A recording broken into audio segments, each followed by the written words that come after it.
내 짐을 여호와께 맡기라. 그가 너를 붙드시고 의인의 요동함을 영원히 허락하지 아니하시리로다. 아멘.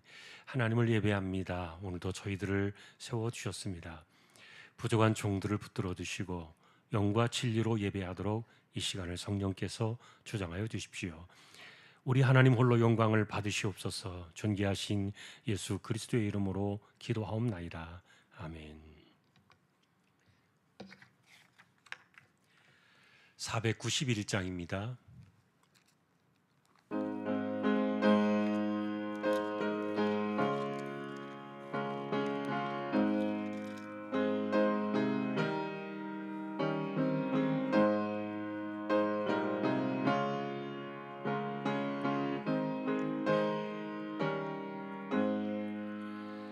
저 높은 곳을 향하여 날마다 나아갑니다. 내 뜻과 정성 모아서 날마다 기도합니다. 내 주여 내 맘 붙드사 그곳에 있게 하소서. 그곳은 빛과 사랑이 언제나 넘치옵니다. 괴로움과 죄가 있는 곳 나 비록 여기 살아도 빛나고 높은 저곳을 날마다 바라봅니다. 내 주여 내 맘 붙드사 그곳에 있게 하소서.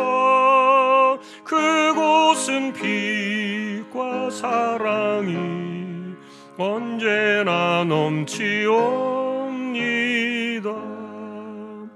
의심의 안개 거치고 근심의 구름 없는 곳 기쁘고 참된 평화가 거기만 있사옵니다.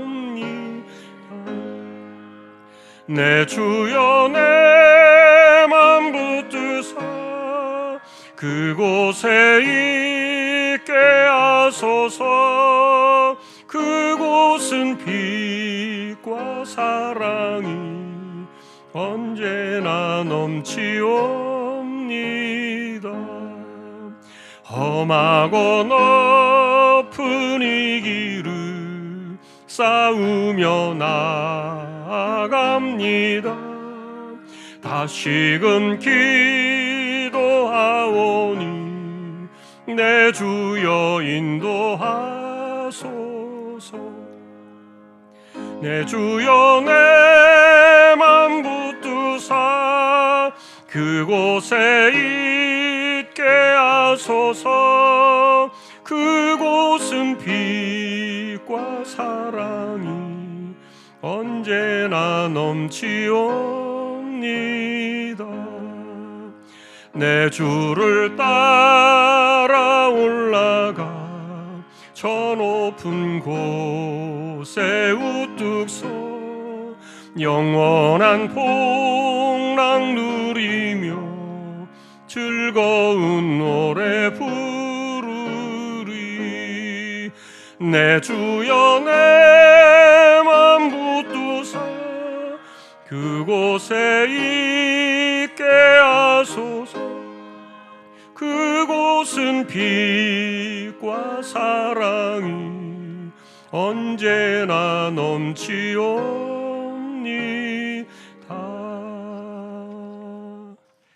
아멘. 이계순 권사님 기도하시겠습니다.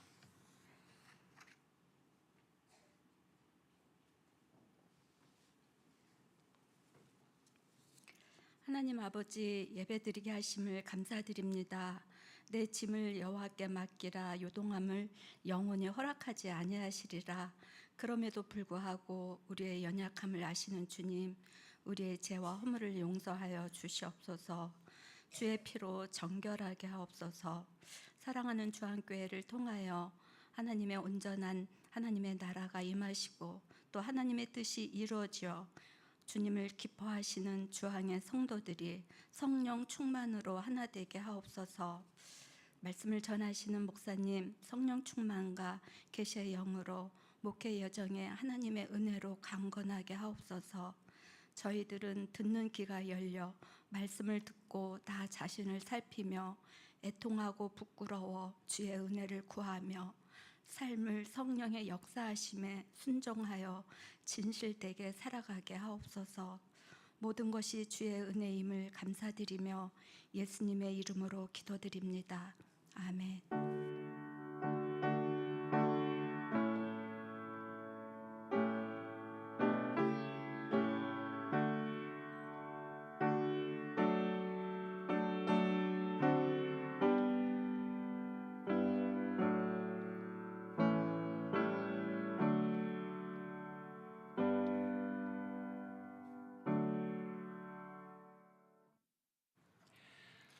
느헤미야 4장이 되겠습니다.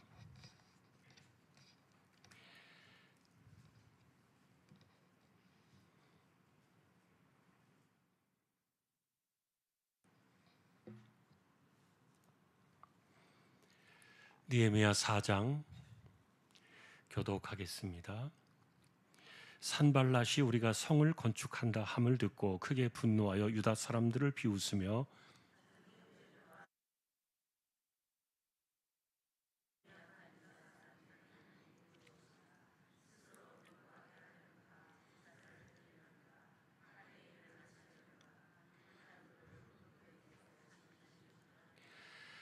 암몬 사람 도비아는 곁에 있다가 이르되 그들이 건축하는 돌 성벽은 여호가 올라가도 곧 무너지리라 하더라.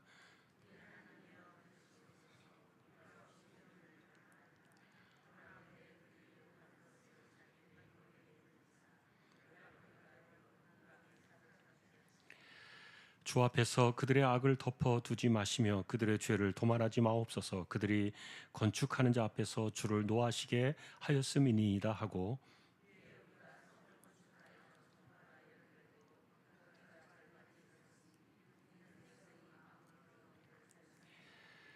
산발락과 도비아와 아라비아 사람들과 암몬 사람들과 아스도 사람들이 예루살렘 성이 중수되어 그 허물어진 틈이 메꾸어져 간다 함을 듣고 심히 분노하여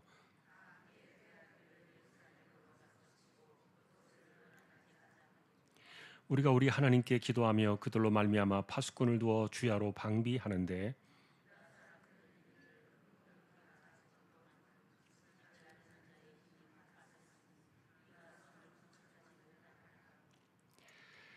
우리의 원수들은 이르기를 그들이 알지 못하고 보지 못하는 사이에 우리가 그들 가운데 달려 들어가서 살육하여 역사를 그치게 하리라 하고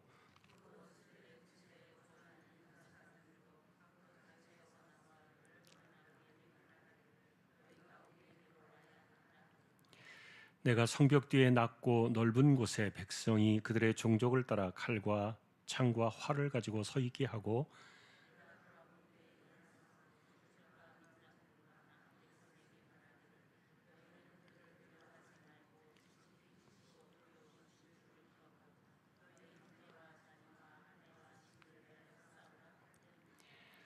우리의 대적이 우리가 그들의 의도를 눈치챘다 함을 들으니라. 하나님이 그들의 꾀를 패하셨으므로 우리가 다 성에 돌아와서 각각 일하였는데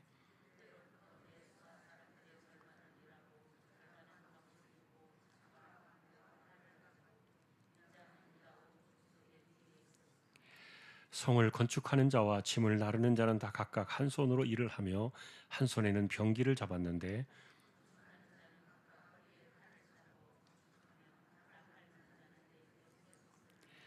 내가 귀족들과 민장들과 남은 백성에게 이르기를 이 공사는 크고 넓음으로 우리가 성에서 떨어져 거리가 먼즉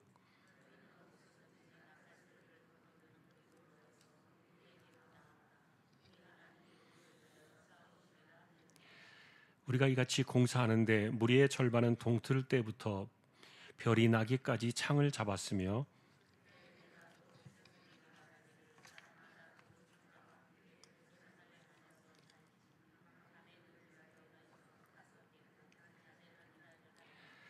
같이 보겠습니다. 나나 내 형제들이나 종자들이나 나를 따라 파수하는 사람들이나 우리가 다 우리의 옷을 벗지 아니하였으며 물을 기르러 갈 때에도 각각 병기를 잡았느니라. 아멘. 예, 이번 주 토요일에 박기철 집사님, 이매 집사님 가정의 결혼식이 있습니다. 교회 출발은 오전 11시가 되겠습니다. 서로 또 돌아봐 주시면 좋겠습니다. 다른 소식들은 주보를 보아주시기 바랍니다. 44구역 구역 찬양 드리겠습니다.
하나님 감사합니다. 44구역을 세워주셨습니다. 구역을 기억해 주시고 또 섬기는 분들과 구역의 모든 가족들을 하나님께서 은혜로 꼭 권고하여 주십시오. 말씀을 살피려고 합니다. 부족한 종과 저희 모두에게 말씀으로 하나님 임재하여 주십시오. 존귀하신 예수님의 이름으로 기도합니다. 아멘. 느헤미야의 이야기를 저희가 보고 있습니다. 이것은 무너진 성벽, 불타버린 그 성벽을 다시 일으켜 세우는 그런 위대한 공사였죠. 그리고 우리가 주목하는 것은 이 느헤미야라는 이분이 본래 예루살렘에 거주하던 지도자는 아니었다. 그것을 우리가 강조해 보았고요.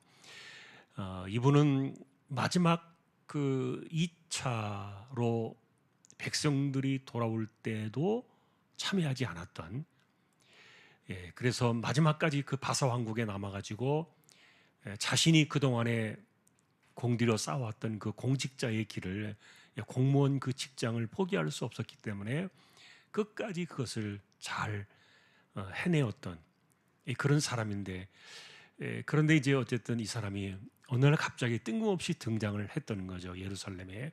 그리고는 침략을 받아가지고 불에 타 허물어져 버린 그 성벽을 다시 이렇게 세우자, 이런 것들을 이제 독려하고 사람들에게 설득을 하고 협조를 구하면서 이 일을 진행했던 건데, 자, 그래서 우리는 이 중요한 이런 사건들 속에서 사실은 하나님의 일은 어떻게 바라보고 어떻게 진행되어지는 것이 옳은가, 그것을 우리에게 방향을 주었다 그랬어요. 예를 들면은 우리가 그것을 정확하게 말하는 이 부분에서 확실하게 짚어낼 수 있는 부분은 하나님의 일은 은사를 통해서 이루어져야 한다는 거예요. 은사. 그리고 하나님이 세우신 사람들을 통해서 누구든지 일을 할 수 있다는 겁니다. 그러니 꼭 직분을 가진 사람만 해야 되느냐, 어떤 그 지위나 이런 것들을 가진 사람만 그 일을 해야 되느냐, 그것은 아니라는 거예요. 자, 이런 개념들은 사실 바울 사도에게 와서 지체라는 개념으로 크게 확산이 되었지요. 지체라는 것은 뭡니까? 각자의 일이 있고 각자의 자리가 있잖아요. 그러니 바울이 이 지체 이야기를 하면서 우리에게 아주 쉬운 이야기를 해줬어요. 눈이 발을 향해서 말하기를, 야, 너는 뭐 보지도 못하면서 뭘 하겠다고 그렇게 나서느냐, 너는 뒤로 나가 있어. 예를 들어서 발을 조롱하고 그리고 또 손을 조롱하고, 만일에 이런다면은 그 몸이 돌아가겠냐고요. 사실 이 원리는 굉장히 간단한 원리인데, 근데 우리의 삶 속에서 이게 잘 안 되는 거예요. 이게 실현이 잘 안 돼요. 사람들은 어쨌든 눈에 보이는 뭔가 있어야 돼요. 질서도 필요하다고 생각하고 위계 조직도 필요하고, 어떤 이런 것들이 굉장히 중요하게 여기다 보니까 하나님께서 각자의 지체들 속에서 다양하게 역사하시고 일하신다는 관점을 우리가 많이 허물어 버리는 때가 있다는 거예요. 그러나 어쨌든 하나님의 나라는 총 주권자는 하나님이시지 사람이 아니다. 자꾸만 이것을 가로막고 이것을 방해하는 것은 사람이지 하나님이 아니라는 거예요. 그래서 하나님의 일들이 그르쳐지는 경우에는 사람들의 방해로 그르쳐지는 경우가 많아요. 자, 우리는 그래서 이 사건들 속에서 중요한 이것을, 이 느헤미야의 제안과 느헤미야의 이 프로젝트를 거절할 수 있는, 거역할 수 있는 가장 중요한 인물이었던 에스라가 이때 빠져 있었다. 계속해서 우리가 그것을 보았죠. 에스라가 만일에 반대하고 나섰더라면, 그 자리에 그때 예루살렘에 있어서 그가 이 사람을 반대하고 나섰더라면 이것은 진행되지 못했을 거예요. 당신이 누군 줄 아느냐? 우리가 가자 그럴 때 오지도 않았던 사람이고, 당신이 뭐 바사 왕국의 고위 공무원이라는 것 외에는 뭐 우리가 신뢰할 만한 게 뭐 있냐? 당신이 기도했다 그러는데 그걸 우리가 기도 어떻게 하느냐? 얼마든지 이유는 많이 있어요. 그런데 어쨌든 이런 것에 대해서 이 당시에 하나님은 에스라를 그때 그 시간에 빼버리셨고, 그리고 남은 사람들은 정말 순수하게 자기의 생업에 매달려서 열심히 살아가던 사람들인데,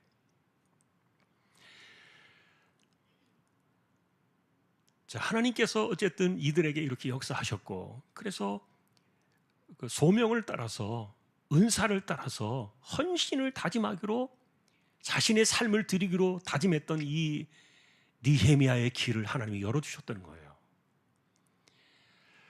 자, 우리는 그래서 지난주에 이 일을 시작하면서 약 한 40여 개 정도로 조직을 짜가지고 성 주변을 모든 사람들이 다 맡아가지고 구역을 맡아가지고 동시에 이 일을 시작한 거예요. 여기 하고 저기 하고 이렇게 하는 것이 아니라 다 나누어서 각자 구역을 나누어가지고 그들이 맡은 구역만 동시다발적으로 시작과 동시에 일을 이렇게 진행했던 건데, 그래서 이 일 속에는 두고아라는 동네 사람들만 빠졌다 그랬지요.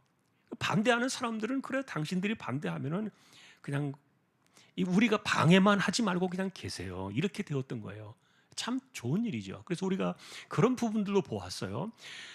본인이 마음에 안 들고 지금 우리가 생업도 바쁘고 지금 먹고 살기 바쁜데 이 공사가 얼마나 오래 걸릴지도 알 수 없고 돈이 얼마나 들지도 알 수 없는데 이 뜬금없이 갑자기 무슨 공사 타령이냐, 예를 들어서 이렇게 반대할 수 있거든요. 그런데 자기 생각엔 그렇게 반대해가지고 난 못해, 난 참여할 수 없어, 이렇게 했단 말이에요, 두고 사람들은. 그런데 이제 어쨌든 그래 당신들의 의견을 존중하니까 당신들은 가만히 계시되 방해는 하지 마라. 그래서 일이 진행이 된 거예요. 그들은 빼놓고요. 자, 그런데 이제 이렇게 일이 공사가 진행이 된 것을 우리가 지난번에 보았던 것처럼 계속 제가 중간에 말씀을 드립니다만, 이 공사는요 유례적으로 역사상 정말 신속하게 번갯불에 콩볶아 먹듯이요 진행이 됐어요. 이게 52일 만에 이루어진 거예요.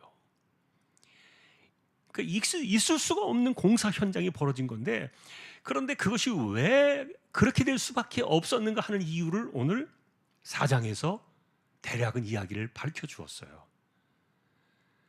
그것은 반대 때문이에요. 자, 이 공사를 반대하는 3인방이 있었습니다. 그 주동자가 사마리아를 총괄하고 있었던 산발랏이라는 사람이었고, 그 다음에 산발랏의 권한을 받아가지고 예루살렘을 대행하고 있었던 도비아라는 사람이 있었고, 그리고 또 하나는 이 조금 떨어진 그 사막 지역에 거주하던 사람입니다만 게셈이라는 사람이에요. 이들 3인방이 힘을 합쳐가지고 예루살렘을 이렇게 성벽을 세우는 것에 대해서 반대를 했던 거예요. 근데 이들의 사실 그 당시에 이름과 영향력은 적지 않았습니다. 상당히 그 영향력이 큰 사람들이었어요. 그래서 이 사람들이 반대를 한다면은 과연 이 일이 될까? 이거 인간적으로 판단할 때도 굉장히 어려운 일이었어요. 그런데 이것이 정말 기습적으로 이루어진 거거든요.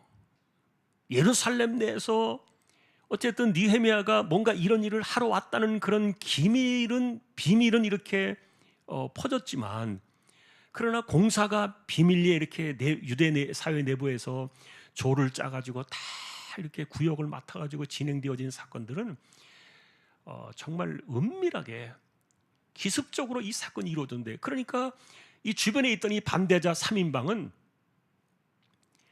한 20여일 지나고 나서 25일이 지나고 나서 그제서야 이제 본 거예요. 한 20여일 지나고 나니까 막 뭐가 올라가거든요. 사람들이 막 움직이는데 막 성벽이 막 올라가는 게 눈에 보이는 거예요. 그러니까 이때 이제 이 사람들이 막 나서가지고 극렬하게 반대를 합니다. 근데 문제는 이것을 바라보고 있는 그 주변 곁에 있는 가장 가까운 곳에 있는 사마리아 사람들이죠. 이 사마리아 사람들은 트라우마가 있는 사람들이에요. 우리가 처음에 그 이야기를 봤죠. 처음에 예루살렘으로 돌아와서 성전을 지을 때, 이건 지금은 성벽이고요, 벽돌을 쌓는 거고요. 처음에 성전을 지을 때도 사마리아 사람들이 우리도 언약 백성이니까 참여시켜 달라 그랬던 기억 여러분 아시죠? 에스라서에 나와 있는 내용들이에요. 그런데 그때 돌아왔던 스룹바벨을 중심으로 한 유대인들은 도리어 명부까지 작성을 다 했어요. 그러니까 다시 말하면 족보까지 정확하게 해놓고 정통 유대인들만 이 성전을 건축하는 것에 참여하게 하고 다른 사람들은 다 내쳤다는 겁니다. 근데 그것에 대한 트라우마가 있어요. 기분이 나빴던 거죠. 그리고 그것에 대한 원한이 있어요. 우리를 내쳤기 때문에. 그래서 이런 것에 대한 이 불만과 이런 것들이 있는데, 그런데 또 성벽을 건축한다 그러니까 이게 더 이제 화가 난 겁니다. 막 이렇게 들썩거리는 그들을 이제 다독이기 위해서 산발랏이 비웃는 이야기가 성경에 나오죠. 도비아라는 사람과 함께 올라가죠. 그들이 해봐야 뭐 얼마나 하겠냐, 한다고 기껏 해봐야 다 불타버린 부석부석하게 그 깨져버린 돌덩이 올려봐야 또 다시 무너질 거고, 이 도비아라는 사람은 그거 아무리 올려놔봐야 여우 한 마리가 올라가도 와르르 무너져 버릴 거다. 걱정하지 마라. 하루아침에 일하다가 그냥 금방 다 그만둘 사람들이다. 이렇게 이제 자기 백성들을 안심을 시키면서 했는데, 그러면서 이제 이스라엘을 조롱했던 거죠. 자, 그런데 문제는 이 조롱이 문제가 아니라 20여일 동안 이렇게 아주 기습적으로 게릴라식으로 그냥 공사가 막 진행이 되니까 벽돌이 막 올라가는 게 눈에 보이거든요. 이게 막 올라가는 게 눈에 보이니까 이때 이제 이 반대 3인방이 전략을 짜는데, 무슨 전략을 짰냐면은 유대 사회 곳곳에 흩어진, 지금 남자들이 전부 일하려고 예루살렘으로 올라와 있거든요. 그러니까 마을들이 텅텅 빈 거예요. 마을을 지킬 수 있는 사람들이 아무도 없는 거예요. 그러니까 우리가 이때 노려가지고 마을을 계속 침략하고 그들을 좀 괴롭히자. 그러면 그들이 일을 못하고 돌아갈 거 아니냐. 이런 이제 전략을 짠 거예요. 근데 실제로 이것이 소문으로만 끝났는데, 이들의 계략은 소문만이 아니라 실제로 유대 사회를 혼란시키기 위해서 기습적으로 이렇게 마을을 공격하고 괴롭히고 이런 계획들을 다 짰던 것이 분명해 보여요. 왜냐하면 그 주변에 외곽에 살고 있었던 유대 사회의 그 마을 그 여자들이죠. 그러니까 남아있던 사람들, 어린아이와 여자들만 남아있었는데, 노인들하고. 근데 이분들이 보니까 그 주변에 있는 사람들이 막 군대를 막 가지고 와서 왔다 갔다 하는 모습들이 보이니까 너무 무서운 거예요. 그래서 이런 사건들을, 이런 일들 때문에 사람을 급히 예루살렘으로 보내가지고 지금 큰일 났습니다.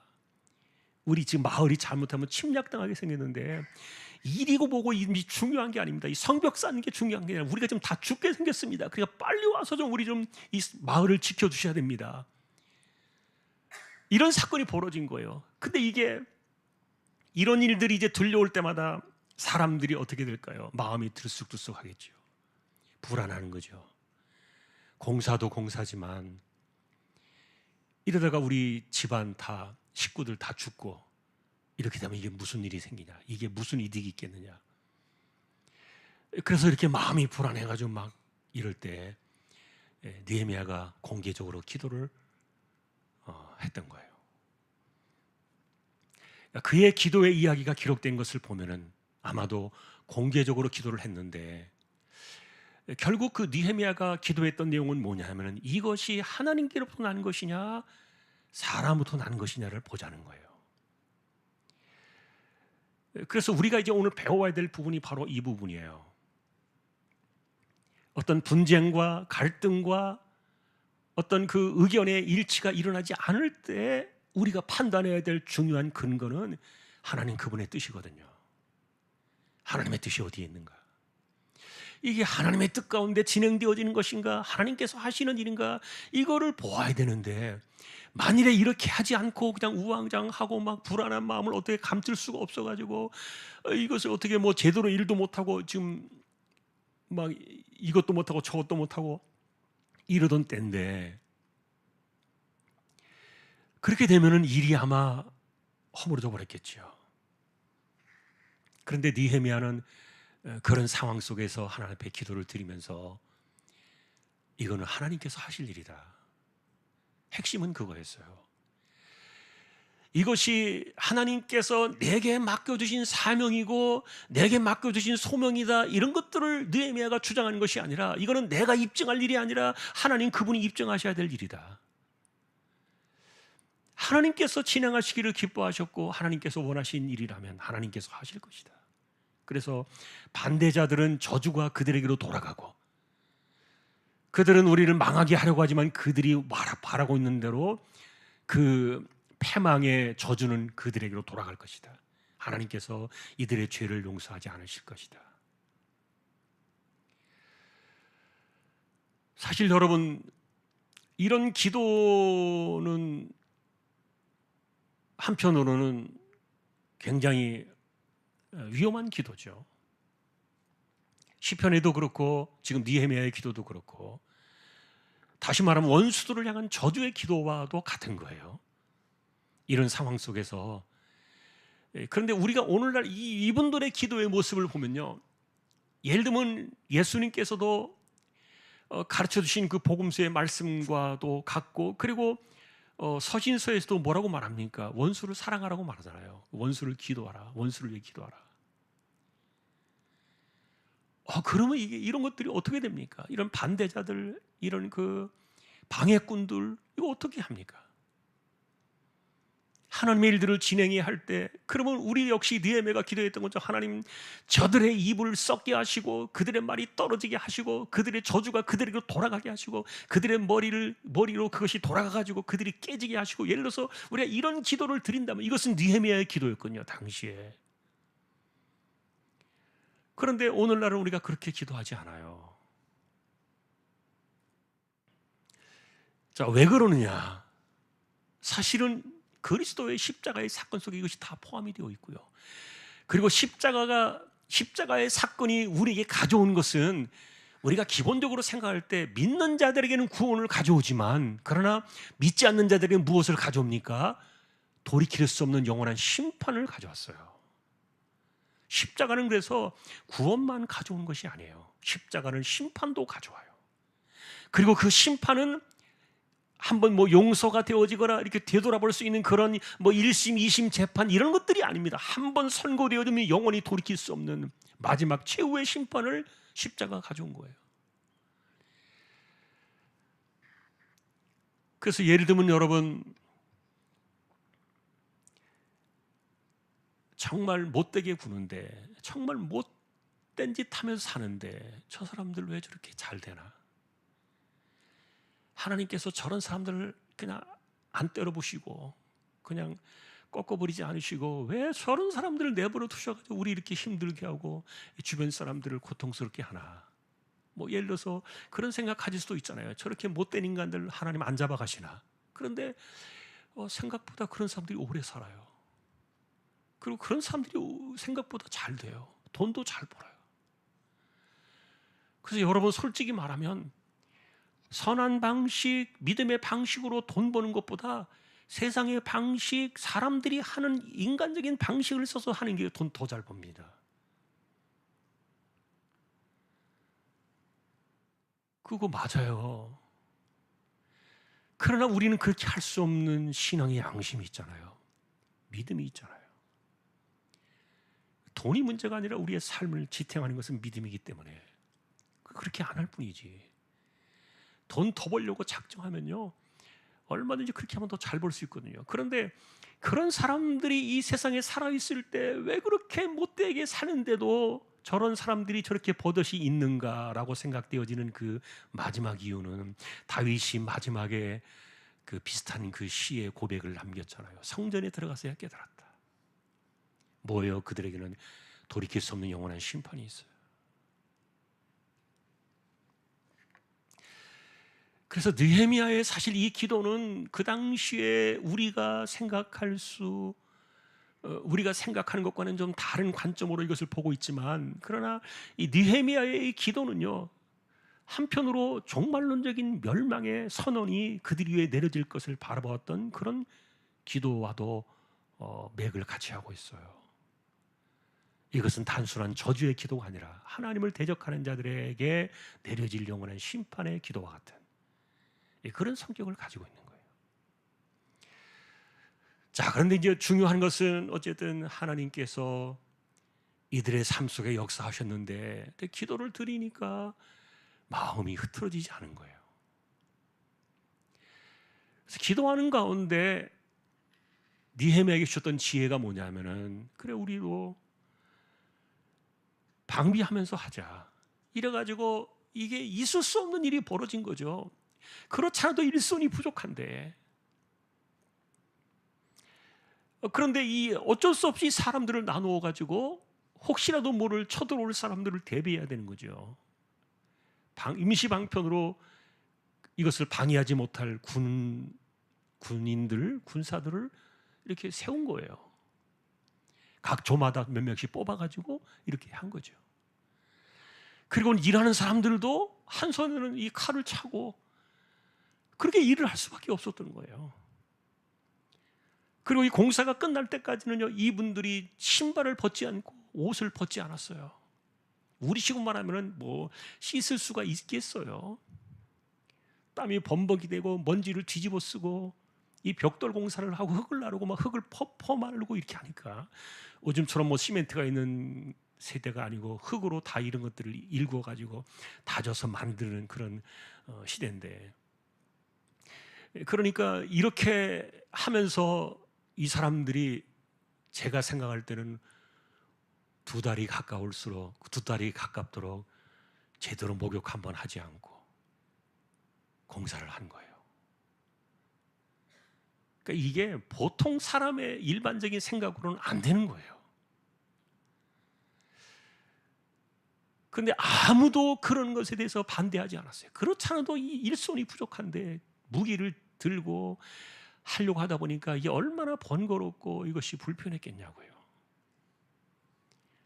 그런데 이렇게 이스라엘 백성들이 딱 그 소식을 들었을 때도 도리어 이렇게 군사를 세워놓고 무기를 차고 일을 딱 시작한다는 말을 들으니까 산발랏과 도비아와 게셈이라는 이 3인방이 그들의 계획을 내려놓고 말았어요.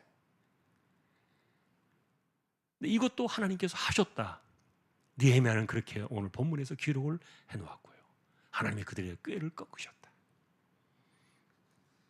그래도 불안하니까 끝날 때까지 그 일을 한 건데, 그래서 아까도 처음에 52일을 이야기했습니다만 이 공사가 진행이 되어지면서 가장 큰 문제 중에 하나는, 첫 번째는 비용이 문제가 됐을 거고요. 두 번째는 시간의 문제였어요. 왜냐하면 생업을 다 내려놓고 왔기 때문에. 그리고 일을 하면서 누가 월급을 주는 것도 아니었으니까 전부 헌신과 봉사로 이 일을 진행하는 것이었기 때문에 남의 일이 아니라 그들의 일이었겠으니까. 그러니까 공사가 만일에 길어지면요, 이거는 못하는 거예요. 그러니까 하나님께서 기적같이 52일 만에 이 일을 이루신 거예요. 두 달도 안 돼가지고. 성벽이 그 넓고 큰 성벽이에요. 예루살렘 성전을 중심으로 뺑 둘러싸는 거니까. 물론 예전 성벽보다는 작아졌지만 그것을 온 사람들이 힘을 합쳐가지고 이 일을 해낸 거예요. 그래서 오늘 이 본문에는 이것이 정말 모든 사람들이 마음을 합쳐가지고 불안함도 없이 두려움하지 않고 다 했다는 것들을 말하는 것이 아니라, 이런 그 반대도 있었고 위협도 있었고 불안함도 있었고 수많은 일들이 있었다. 이런 것들을 이제 회상하면서 다시 정리를 해놓은 겁니다. 자, 그래서 우리는 다시 한번 이 내용들을, 사장을 돌아가서 정리해 볼 때 이렇게 정리해 볼 수 있을 거예요. 하나님의 일은 하나님이 입증하신다는 거예요. 자기를 위해서, 인간의 이름을 내기 위해서 이렇게 하는 것은요, 부작용이 생겨요. 예를 들면 여러분, 이 공사에 대한 문제를 우리가 이야기하니까 현재 한국 사회에서 가장 큰 병폐 중에 하나가 뭐냐면 예배당을 무조건 크고 화려하게 지으려고 하는 경향이에요. 그러면 사람들이 더 많이 온다고 생각하고 하나님이 더 기뻐하실 것이라고 영광을 돌린다고 이렇게 포장을 하고 있지만, 그 건물에 대한 투자가 그러고 나서 생겨나는 부작용과 병폐가 너무너무 많아요. 자, 그런데 하나님께서 입증하시고 하나님께서 일을 진행하게 하실 때는 희한한 것은 사람들의 마음이 하나가 된다는 거예요. 마음이 하나가 되어지고, 그리고 헌신도 같아지고 봉사의 마음도 같아지고, 이런 것들이 들어있는 거예요. 이 공사가 다 끝나고 난 다음에 정말 영광을 받으신 분은 누굴까요? 느헤미야일까요? 아닙니다. 이제 우리가 그 성경을 뒤로 가서 보게 돼요. 다 끝나고 난 이후에 영광을 받으시는 이는 누굽니까? 하나님이십니다. 하나님이 일을 진행하시는 거죠. 그래서 하나님께서 하나님의 일을 진행하신다는 그런 일들 속에 우리가 살아갈 때 어쨌든 모든 일들 속에는요, 반대가 없을 수 없어요. 사람들이요, 자기 생각하고 좀 틀리면 가만히 있질 않아요. 얼마나 그런 이야기를 많이 합니까? 근데 자기만 생각을 갖고 있는 것이 아니라 주변에 있는 사람들마다 자신의 불평을 계속 이야기하잖아요. 반대를 말하잖아요. 그래서 뭔가 일을 진행하려고 할 때 그 일들 속에는 늘 반대가 있기 마련이에요. 그래서 그리스도인의 삶에 있어서 우리가 이겨내야 될 힘은 뭐냐면은 바로 이 영적인 맷집이에요. 그 반대를 극복해 나가는 거, 반대를 견디면서 참고 넘어가는 거, 이게 여러분 그리스도인들에게 너무너무 필요한 영적인 힘이에요. 일을 맡아서 진행하는 사람들의 입장에서는 더 필요해요. 이게 영적인 맷집이다 이렇게 표현하고 싶어요. 그게 없으면요 일 못합니다. 그래서 반대하는 사람들은요 늘 있기 마련이고요, 말하는 사람들은 늘 말하기 마련이고요, 늘 그래요. 그러나 그들의 말과 그들의 행동과 그들의 처신과 이런 것들은 하나님께서 판결하실 거예요. 자, 하나님의 일은 하나님께서 진행하신다. 그렇기 때문에 우리가 바라보는 것은 내 생각에는 아닌데, 내가 볼 때는 전혀 아닌데, 이런 말로 세상을 보면 안 돼요. 그런 말 자체가 이거는 신앙이 없다는 표현의 방식이에요. 내가 봐도 그거는 뭐 너무 뻔한데 그건 아닌데 라고 생각되어지는 그런 일들이 얼마나 많아요. 그러나 우리는 뭔가 우리 앞에 놓여지고 과제가 놓여졌을 때 그런 것들을 바라볼 때는 제일 먼저 따져야 될 것이 하나님의 뜻이에요. 하나님이 원하시면, 하나님이 뜻하신다면 말하면 안 되거든요. 불신앙이니까. 근데 사람들이 그런 부분들을 어쨌든 생각하지 않고 자꾸만 자기 입장이나 주변의 사람들의 입장이나 이런 것들만 내세우면요 하나님의 일은 하나도 되지 않아요. 자, 중요한 것은 어쨌든 하나님의 일들은 우리가 언제든지 항상 해보지 않은 것들을 하는 거예요. 그리고 가보지 않은 길을 가야 하는 거예요. 늘 해왔던 것은요 그대로 그냥 우리가 하면 돼요. 그러나 늘 언제나 문제가 부딪히고 힘든 것은 뭐냐 하면은 해보지 않은 거, 가지 않은 길을 가려고 할 때 부딪히는 반대가 있는 거예요. 그리고 또 하나님의 사명을 가지고 있는 사람들은 기도하는 가운데 그 일을 이겨내고 극복하면서 해나가야 될 또 영적인 맷집이 또 필요하고요. 자, 그런데 어쨌든 하나님께서는 하나님의 일을 기뻐하시다 보니까 다 마음을 하나가 되게 하셨어요.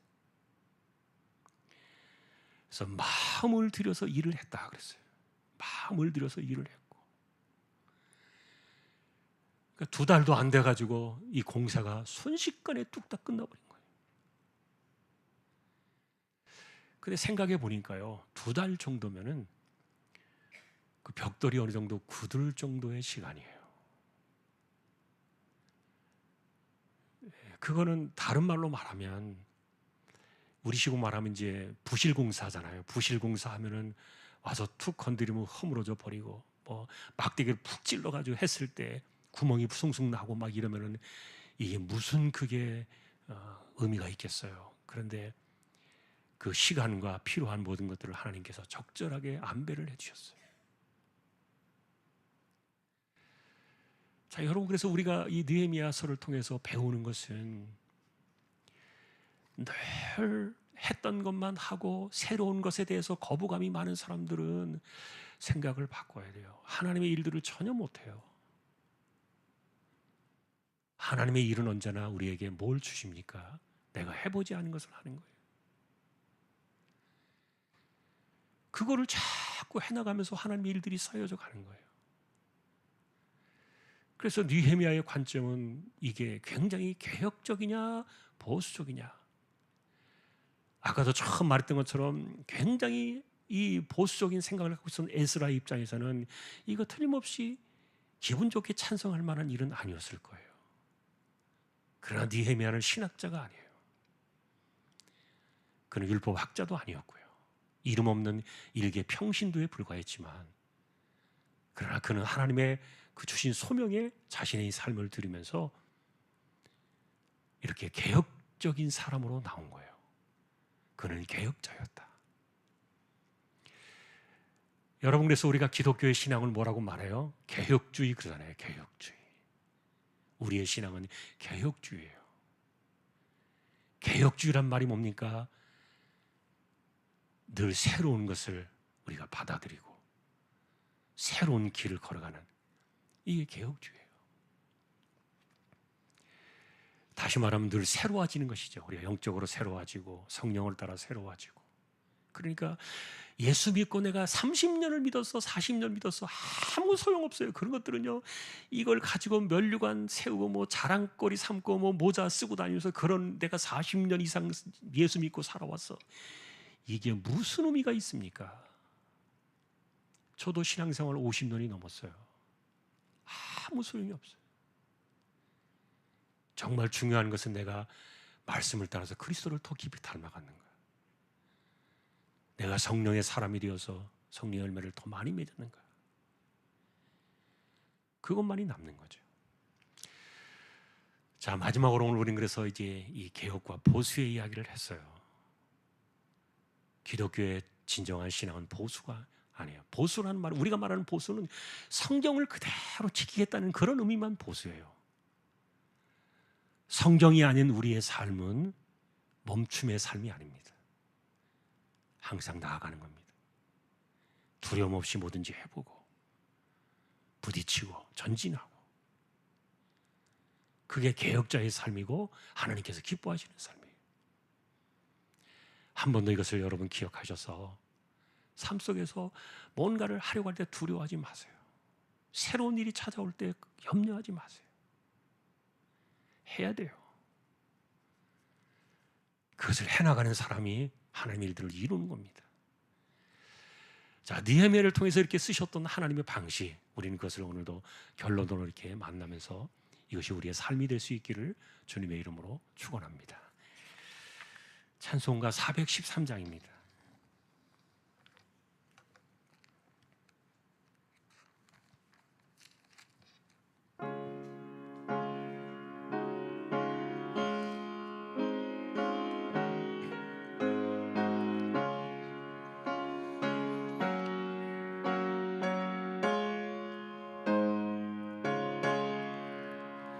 내 평생에 가는 길 순탄하여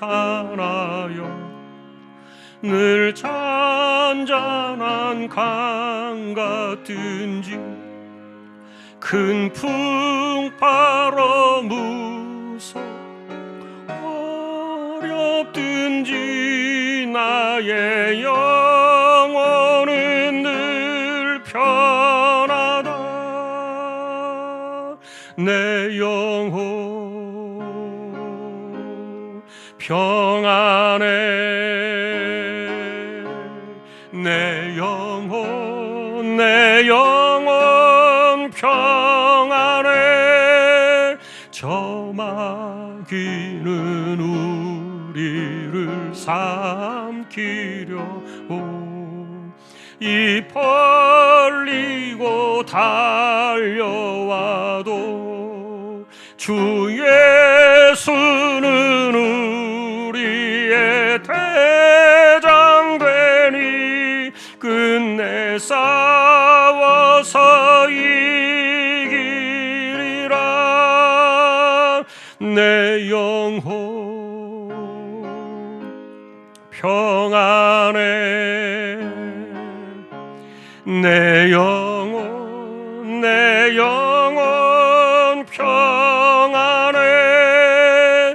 내 지은 죄 주홍비 같더라도 주 예수께 달래면 그 십자가 피로써 다시 쓰사 있는 보다 더 정하리라. 내 영혼 평안해. 내 영혼 평안해. 저 공중에 구름이 일어나며 큰 나팔이 울릴 때에 주 오셔서 세상을 심판해도 나의 영혼은 겁없으리. 내 영혼 평안해. 내 영혼 평안해. 아멘. 하나님 감사합니다. 연약하기 짝이 없는 저희들을 불러주셔서 전능하신 하나님을 믿고 살아갈 수 있는 믿음의 방식을 보게 하시고 믿음의 삶을, 믿음의 길을 깨닫게 하셔서 성경을 통해서 우리가 가는 길들을 배우고 또 느헤미야를 통해서 우리가 하나님의 일들은 하나님께서 입증하시며 진행하실 때 우리는 순종하며 그 길을 따라가는 것. 그래서 우리가 가보지 않은 길도 가고 새로운 일들이 찾아올 때마다 두려워하고 불안해하는 것이 아니라 하나님을 신뢰하며 헤쳐나갈 수 있는 힘을 주시고 무엇인지 감당하고자 하는 이 개혁자의 길을 가는 이런 마음으로 이 땅을 살아갈 수 있는 우리 모두 되게 하여 주옵소서. 이재용 집사님, 최태경 청년, 신배한 집사님, 조인성 청년, 김하솔 청년, 백경래 집사님, 조말순 집사님, 이들을 의탁합니다. 병원 치료받는 이들, 암 치료하시는 분들, 병약하고 가난한 사람들, 은혜가 필요한 사람들 하나님 꼭 기억해 주시고 연세 많으신 분들 기력을 붙드시며 맑은 정신 총기가 흐려지지 않게 하여 주옵소서. 선교지와 세우신 교회와 주님의 종들을 지켜주시고 어린 아기로부터 노년에 이르도록 우리 믿음의 식구들을 붙드셔서 우리는 나의 눈으로 세상을 보는 것이 아니라 믿음으로 세상을 바라보며 사명을 따라 은사를 따라 인생을 살아가고 그리고 하나님께서 간섭하시고 인도하실 때 두려움 없이 우리의 주어진 삶을 헤쳐나가는 일에 우리의 영적인 맷집도 커지고 더 힘을 얻어서 극복해 나가며 살아가는 승리하는 우리 모든 믿음의 식구들 다 되게 하여 주옵소서. 존귀하신 예수 그리스도의 이름으로 기도하오며 우리에게 영원한 생명과 믿음으로 사는 길을 열어두신 우리 주님 예수 그리스도의 은혜와 하나님 아버지의 사랑과 성령님의 감화, 감동, 위로, 인도, 교통, 충만하심이 하나님의 마음을 따라 순종하며 하나님의 뜻이 이루어지기를 원하는 우리 모든 심령들, 주왕의 가족들 위해 영원토록 함께 있을지어다. 아멘.